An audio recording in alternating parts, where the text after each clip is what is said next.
समझाना, कि मेन को हेलो समझाना कि एस्पिरेंट्स, देखो वेलकम ये टू जो GOIS फैमिली लाइफ है सोशल ये सिर्फ करंट अफेयर्स वुमेन ऑफ की जनवरी का। रिस्पॉन्सिबिलिटी नहीं है, ये आज हमारा आपका जो भी टॉपिक है वो है रिस्पॉन्सिबिलिटी है। असर ओके, रिपोर्ट। तो हम इसे असर इससे आप रिपोर्ट ही लोगों को कहते हैं, क्या एनुअल सीखने को मिला स्टेटस ऑफ कि जब एजुकेशन भी ऐसा report, way in forward short हम लोगों को असर। लिखने ओके, को, मतलब कि हम लोगों को तो लिखना पड़ेगा, आप 2022 का सोच के लिख रहे हो ये या फिर प्रथम पढ़ के एनजीओ गए हो, प्रथम से तो ही ये हर कंडक्ट वक्त होता है, कोशिश इससे करना कि पहले भी नियम कंडक्ट के हुआ था। हिसाब से और वो इन वे लोगों का फॉरवर्ड जो मतलब इंट्रोड्यूस के करना, यर्डस्टिक अगर होता वो है, जो सोसाइटल रिवलेशन कल्चर होता से है, जुड़ा हुआ रिसर्च है, के तो बाद सोसाइटल जो कल्चर को रिजल्ट तो हम आता लोग है वो अचानक से तोड़ बहुत नहीं ही सकते काबिल ना। तारीफ होता तब है। ऐसा मतलब कि जो लास्ट वाला आएगा रियल कि reorientation grassroot education level system in such a way scenario that है, इट टीचेस वो वर्क लाइफ दर्शाता बैलेंस है सच एज ये चाइल्ड रेजिंग एनजीओ एंड प्रथम डोमेस्टिक से ये रिस्पांसिबिलिटीज, जो कि असर रिपोर्ट एक आता है ऐसा उसमें। मतलब कि तो स्मॉल चलिए देखते स्टेप्स, हैं कि क्या स्मॉल स्टेप्स रिपोर्ट के आया है, हिसाब से हम लोग उस चीज जो को बदल मतलब कि सकते हैं। और सबसे जो स्मॉल स्टेप्स सिग्निफिकेंट नहीं है, है, मतलब बस कि ऊपर वही वाले चीज़ के बारे का, में हम मतलब लोग कि थोड़ा ऊपर डिस्कस ये सब करेंगे। जो नियम उसमें है है कि वो हो असर गया फर्स्ट हम लोगों कंडक्टेड इन का रूल, के 2005 हाँ ये is चीज अगर an हम लोग annual citizen कर led दे कि household survey कंपलसरी, तब to शायद understand कुछ आ whether सकता है। children ओके, in rural तो ये area are हमारा हो गया enrolled in women school in and whether they are judiciary. learning। आप लोग इससे आप लोगों समझ से मैं सकते कह हो दूं कि कि women का होना मुझे भी ना होना ये और कैसे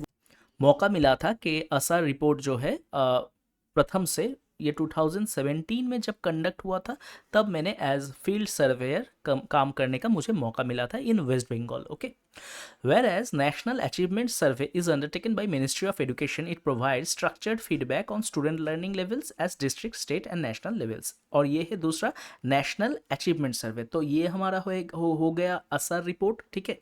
और ये हमारा हो गया नेशनल अचीवमेंट सर्वे।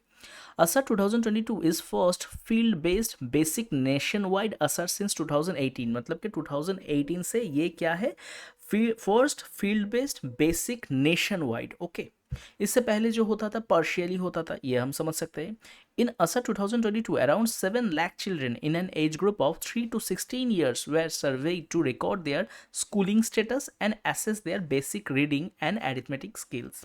मैंने 2017 में मुझे वो मौका मिला था कि मैं इस प्रोजेक्ट में एज फील्ड सर्वेयर काम कर सकूं, इसलिए मैं अपना थोड़ा एक्सपीरियंस आप लोगों से शेयर करना चाहूँगा। क्या होता है कि रिसर्च मेथोडोलॉजी एक चीज़ है जहाँ पे हम लोगों को अगर वो चीज़ हम लोग फॉलो करें तो हम लोग इस टोटल वेस्ट बंगाल का या फिर जिस स्टेट में भी वो लोग ये स्टडी कर रहे हैं, वहाँ का जो ग्रास रूट लेवल गाँव का जो एजुकेशन सिस्टम है वो कैसा है, क्वालिटी कैसा है, ये हम समझ सकते हैं।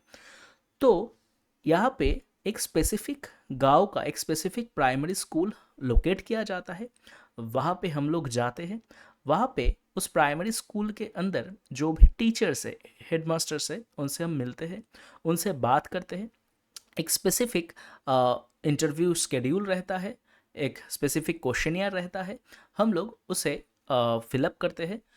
उसके बाद उस प्राइमरी स्कूल में जो भी बच्चे पढ़ते हैं आसपास के गांव के, हम लोग वहाँ पे जाते हैं। वहाँ पे जाने के बाद उन लोगों से हम पूछते हैं, बंगाली, इंग्लिश, मैथमेटिक्स कोई सम हम उनको करने दे दिए, या फिर कहा कि यहाँ पे क्या लिखा हुआ है आप थोड़ा पढ़ के सुनाओ। तो मेरा जो एक्सपीरियंस था वहाँ पे मैं देख रहा हूँ कि बच्चे जो क्लास 9-10 में पढ़ते हैं या फिर 8-9 में पढ़ते हैं, ईजीएस्ट से ईजीएस्ट सम वो लोग सॉल्व नहीं कर पा रहे हैं। इंग्लिश में क्या लिखा हुआ है वो तो छोड़िए, बंगाली में क्या लिखा हुआ है वो भी वो लोग नहीं पढ़ पा रहे हैं। और तो और लिखने में भी उनको दिक्कत हो रहा है, स्पेलिंग मिस्टेक हो रहा है। तो ये था मेरा एक गांव, मेरा एक प्राइमरी स्कूल, वहाँ का रिफ्लेक्शन।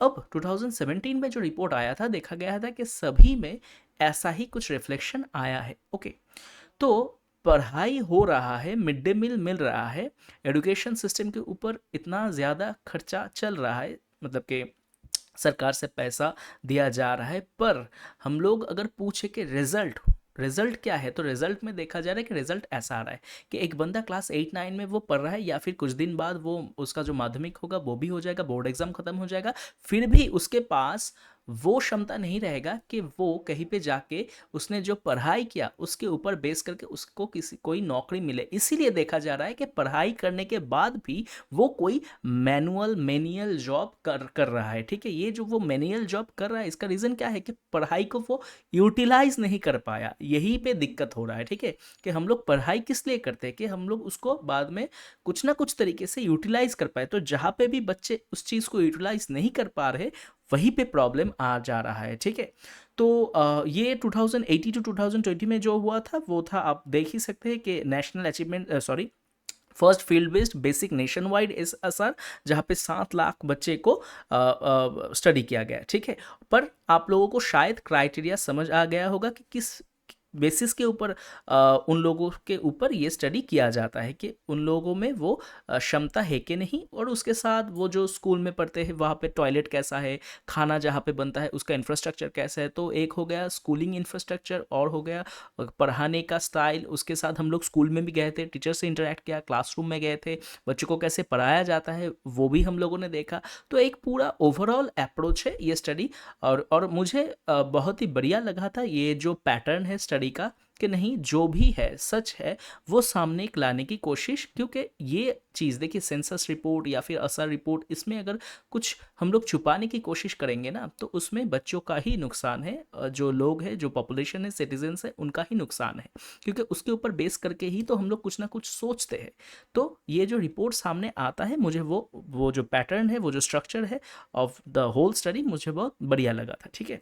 आपके सामने कुछ की फाइंडिंग्स है। Overall enrolment in age group 60 to 14, proportion of 15 to 16-year-old girls not enrolled, children taking paid private tuition classes from 1st to 7th standard. ये सब सवाल रहता है कि क्या आप ट्यूशन लेते हो, क्या आपकी मम्मी आपको सहायता करती है। क्योंकि ये देखने की कोशिश किया जाता है अगर मम्मी पढ़ी लिखी है तो बच्चों में उसका असर कितना होता है।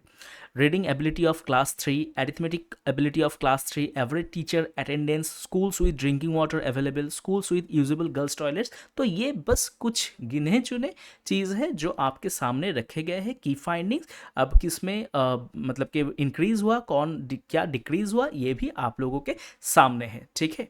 तो आज के लिए इतना ही। आप लोगों से मैं कह दूं कि सोशियोलॉजी का 1 जुलाई से नया बैच शुरू होने वाला है। फर्स्ट 2 क्लास डेमो है, आप लोग चाहे तो वो डेमो क्लास अटेंड कर सकते हैं। आप लोगों को बस ये जो नंबर है इस नंबर पे कांटेक्ट करना होगा, ठीक है। आज के लिए इतना ही। Thank you.